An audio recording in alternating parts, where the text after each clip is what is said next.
coffee.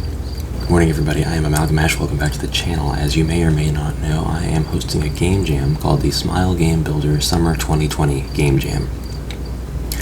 I myself am participating in this game jam, and I thought it might be really interesting to try to record the development of the game that I make for it, front to back, every single detail. I don't know if that's too ambitious of a goal, but it's something that I certainly want to try. So what you're looking at right now is my messy desktop. And the first thing that I want to do is open up Notepad, because this is where all of my ideas and creative thinking really thrive. Yeah, I know, weird, right? I seem to think best when I have a blank screen in front of me, an empty sheet of paper and a pencil in my hand. So we're going to try to think of some ideas and brainstorm, and this video really is just going to be that. We're creating a game from the ground up, and we're going to use Smile Game Builder. I've got a few different themes going on that people can pick and choose from, just to get their own juices flowing, their own ideas and such. I may try to incorporate many of those myself, but let's get this thing started, identified.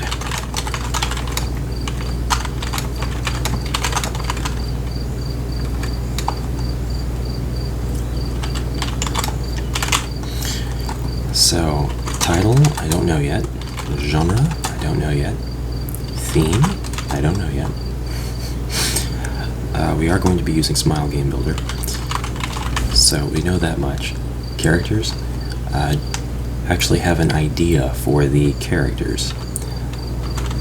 And if you can guess what the naming convention is, then you're awesome, and you should feel awesome. I just have the names only, so in many ways, this could go a lot of different ways.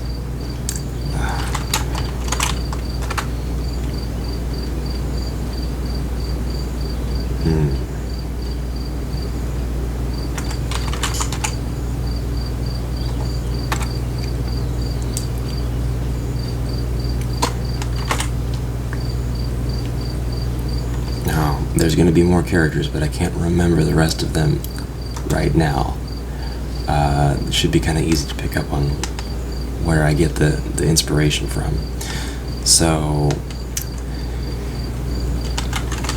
inspirations to draw from in general. I don't really want to use the combat system. I am fine with JRPG combat, but the SGB combat system, I am choosing to leave it out of my game, because that's going to be a little bit of extra time spent balancing battle stuff. I don't want to take that kind of time.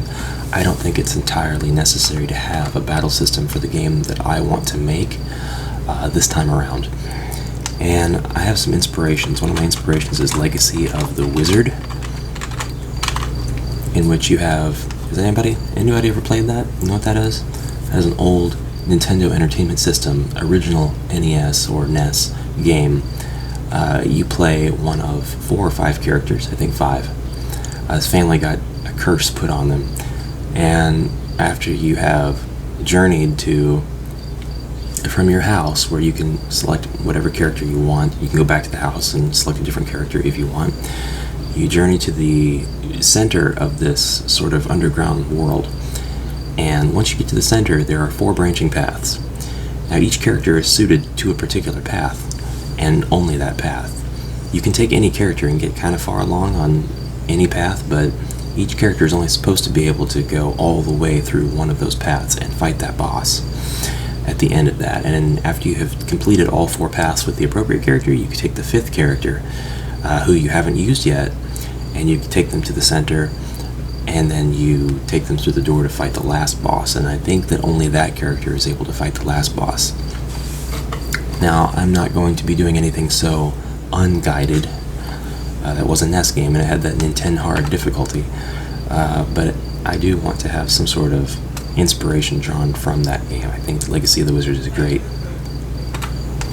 mechanics. It has great mechanics. And then we are going to be using... Just a note on the graphics. We're not going to use type A. We are going to use the type... No, we're going to use the G style graphics only. we are going to use Companion Wolf's assets, and I was fortunate enough to win one of Jax Mera's SGB asset packs. So I'm going to make my game only using the G-style graphics, Companion Wolf's assets, and Jax Mera's SGB asset pack. And I think that I actually have all of Companion Wolf's assets. I know that I have his floors and walls. If I don't have his furniture, I'll go get his furniture, his object pack. Now, like the Stonehenge type things, I don't think I'm going to need something like that. I don't have the specialized individual packages that he's released, but I do appreciate them. Thank you very much, Wolf, for providing the community with assets. That stuff is always, in my opinion, that goes down in history. Nothing but respect to the asset providers. Jackson's, I won a key for his. Unfortunately, I found the assets to be a little too expensive for my needs, but I did win an asset pack by participating in some very cryptic challenges in the Discord, and I really appreciate the asset pack key, so I'm going to use them in my game. So we're going to show off Companion Wolf and Jax Mera's asset packs, and we're going to use the G styles. And for sound, we will be using absolutely none of the default music tracks in SGB.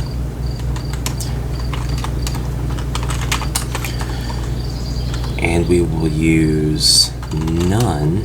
Well, here's what we're going to do.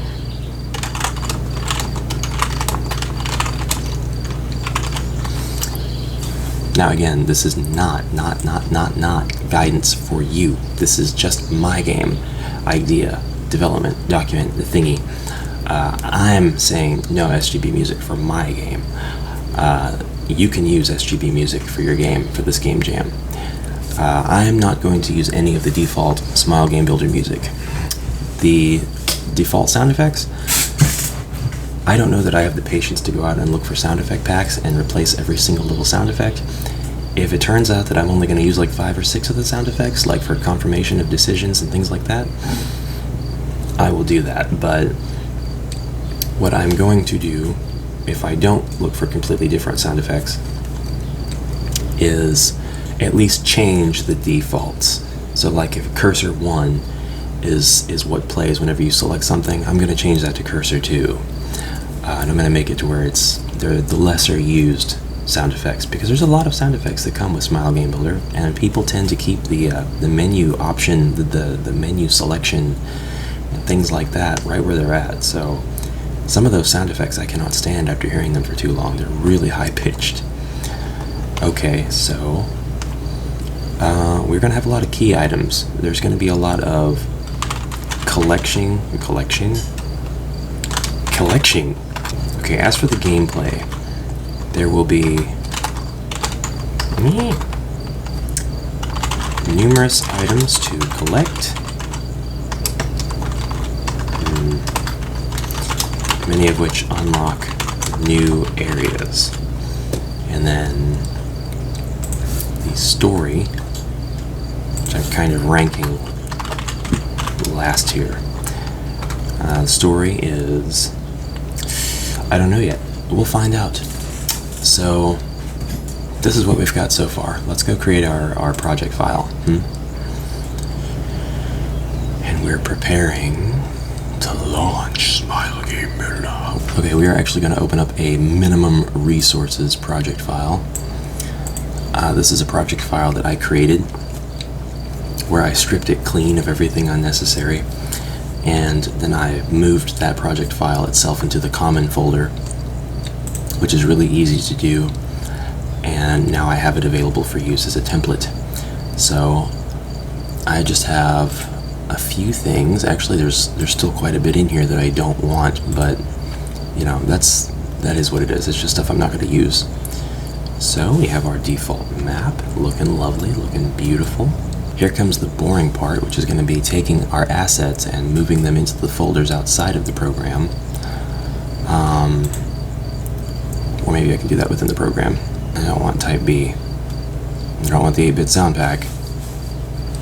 Well, I'll add the sound pack DLC. I don't know if I'm going to decide that they match what I want, you know? And we'll go ahead and add the G style pack because I want them G styles. And we're going to add Corpse Party because I think, well, that wasn't in the... that was not in the development document, and to be honest, I don't think that the Corpse Party characters are that interesting. We'll look at them. We'll look at the Corpse Party DLC people. Now, for anybody wondering, this has been asked a bit in the Discord. Oh, by the way, I love a Healer Only Lives Twice character resource pack. I don't know that I want to use it for this game because I do see these assets used a lot. Use them if you want. Use them, absolutely. But I don't think I'm going to use them for my game.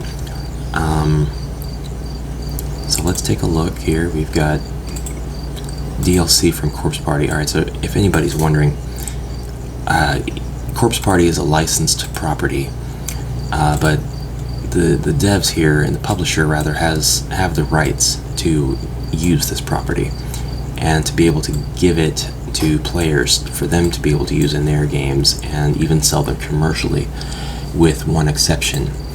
These 6 characters here, and you don't have to take my word for it, you can read the end user license agreement, but I have read the end user license agreement several times over to be able to provide this information, and just to have it for myself in the first place. These 6 characters here you cannot use in your commercial game, so I don't want to use them anyway. Everything else that comes in the Corpse Party DLC you can use, and that includes all of these folks, these other models. I think that I will use these other models. I don't think I'm going to use the Ghost. Maybe I will. I don't know what kind of game it's going to be yet. I don't know if it's going to be lighthearted, but the styles have to match, and G style doesn't really match. It doesn't really super match. That's okay. That's okay though. The KO Coven. And then I've got these dudes in here. I forgot to remove when I was trimming the fat. Maybe I won't use them. They look kind of terrible. I mean, they look great. They look great. And I'm probably not going to worry about the items. The monsters, I'm not going to use any of these monsters. I'm probably going to remove all of them. And then as far as maps go, we are going to remove all of the modern... Well, we don't have to remove anything because the exporter will remove unused assets for us. So I guess I don't have to really get obsessed with that. But I will use the G style. And I'm not going to use any of the man-made stuff. All of this has to go. All of it has to go. The first thing we're going to do is delete this damn house. Soon as my project... Come on. Come on, you toaster. Thank you. Goodbye. Okay, so we're going to add Jackson Mayer's assets. We're going to add Companion Wolf's assets, but that's something I can do off camera. That breaks my front-to-back development recording, but I'm taking up time and space, and I don't want to take up anybody else's time more than I have to, and I don't want to take up too much space on my computer with the recording, so we'll end the episode here, and we'll pick up again in the future. Thank you very much for watching, and I'll leave a link in the description below to the Game Jam. I encourage anybody to participate who is even remotely interested in Smile Game Builder. Anybody who has the Smile Game Builder license, especially if you're an SGB veteran and you've been making games for a while. I would love to have your participation and have even more games out there to be associated with this development tool. Maybe a resurgence of customers who want to use the tool based on these games that they're seeing everywhere after this jam is over. Will incentivize the developers to add even more features, or actually enable them to add more features, and that's kind of something that I'm hoping this helps spark. It's kind of one of the overall goals. But anyway, thank you very much for watching. We'll pick this up again in part 2, and until then, see you later.